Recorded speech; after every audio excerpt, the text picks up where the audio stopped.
Welcome back to A Life in Chapters, the podcast for quiet creatives, reflective thinkers, and anyone building something small and meaningful in their own time, in their own way. I'm Alison Wood, and this is episode 7, The Magic of Tiny Wins. So sometimes the wins are so small you almost miss them. A single blog post published, one person listening to your podcast, one sale. And yet those moments are everything. They're the heartbeat of a creative life, the things no one sees but you feel deep in your chest. Today I want to talk about why those little steps are worth celebrating, especially when you're still in the early stages of something, when the growth is slow, when the feedback is quiet, when you're tempted to believe it isn't working. Because honestly, that's where I am right now, and maybe that's where you are too. Now, there's this strange kind of tension at the start of any creative project. It's a mix of hope and doubt, excitement and fear. You finally start the blog, post the first TikTok, open the Etsy shop. You do the thing you've been meaning to do for ages. And then the numbers start coming in. Or more accurately, they don't. You refresh your stats and see 3 podcast downloads, 6 blog views, 0 sales today, no new email sign-ups. It can feel discouraging, embarrassing even, like you've made a big, hopeful gesture and the world just shrugged.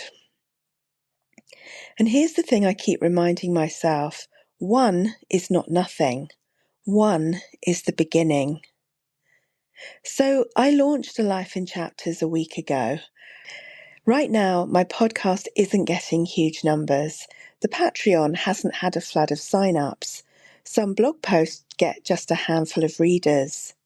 But every time I log in and see one listen, 1 view, 1 comment, I try to stop and genuinely feel it. Because I've done this long enough to know that those early ones, they're not random. They're precious.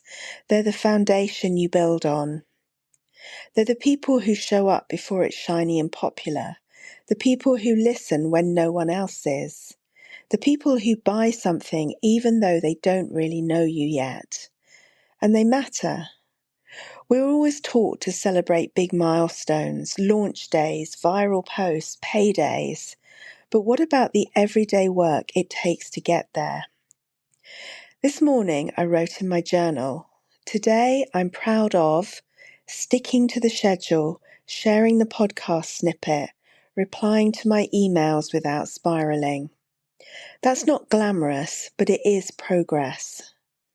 And one of the most powerful things you can do for yourself, especially as a creative, is to track your small wins. The post you wrote even when tired, the 10 minutes you spent editing, the Canva graphic you finally figured out, the email you actually sent. These tiny actions stack up. They don't look like much in the moment, but together they form a body of work, a rhythm, a habit, a path forward. This is where journaling becomes a quiet form of self-celebration. You can use it to track what you've done, not just what's left to do. That's on your to-do list. Now, here are some prompts I love using on low motivation days. What did I show up for today, even if no one saw it? What's one small thing I did this week that made me feel like me again? What's quietly working, even if it doesn't look like success yet? These aren't just reflections, they're reminders, anchors. Because when your brain says you're not doing enough, you can look back and say, actually, I am. Here's what I've noticed over the years.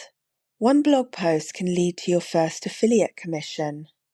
One podcast listener can become your most loyal Patreon supporter. One product sale can give you the momentum to keep going. And often you won't even know what moment was the moment until much later. I once had a woman message me to say she'd found a blog post of mine 3 years earlier. She didn't join my list or comment.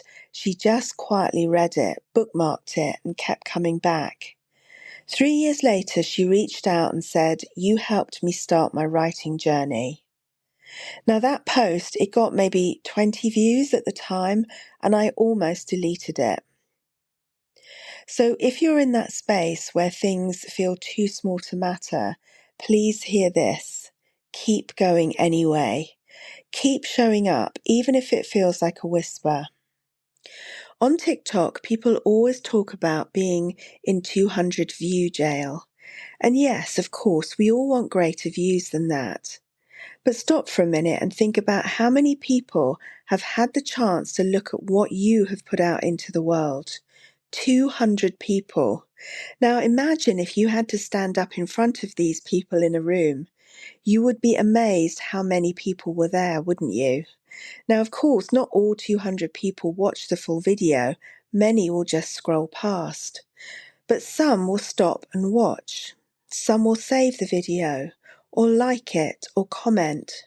And that's how you make progress, one person at a time. When you build a life around small, meaningful wins, you build something sustainable. You stop chasing validation and start noticing truth. You build trust with yourself, and yes, eventually the numbers may grow. But even if they don't as quickly as you'd like, and let's be honest, they never do as quickly as we'd like, the feeling of I'm building something I believe in, that's powerful. That's enough to keep showing up. That's how movements, businesses, books, and communities are born. Not from explosive starts usually, but from daily steps. One email, one blog, one idea, one person helped. We all hear about the overnight success, the viral hit, but let's be honest, while there may be a tiny amount of people who achieve that, more often that overnight success has been working away for a long time behind the scenes. They have grown a community, and that has taken time. This idea that small things build over time is also why people say the money's in the backlist for authors. It's not usually the flashy new release that changes everything, but the quiet, consistent body of work that grows behind the scenes. Each book, each blog post, each podcast episode becomes part of your backlist, and together they create momentum. A reader finds one piece, then explores the rest. A listener starts with a single episode, then subscribes. It's never just about the first moment. It's about what happens next. So if you're listening today and your work feels invisible, if the numbers are low and the effort feels high, if you're wondering whether it's even worth it, let this episode be a quiet reminder that it is, that you are doing more than you think, that it's okay to move slowly and celebrate small, and that the world is full of people who've discovered their favourite podcast, blog, or book because someone showed up, even when it felt like no one was watching.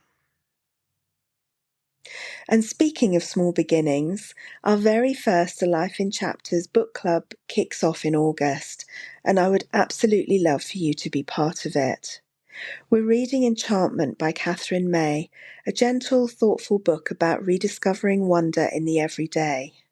Throughout the month, I'll be sharing bonus prompts, reflections, and ideas in the Patreon community, and you're welcome to read along at your own pace or join in the discussion. It's open to all Clarity Club and Clarity Circle members, and you can join us today at alifeinchapters.com/Patreon. It's not about how fast you read or how deep your insights go. It's about connection and joy and showing up for the parts of life that light you up. Thank you so much for listening to A Life in Chapters. You can always find full show notes, links, and transcripts over at alifeinchapters.com/podcast. And I'll see you next time.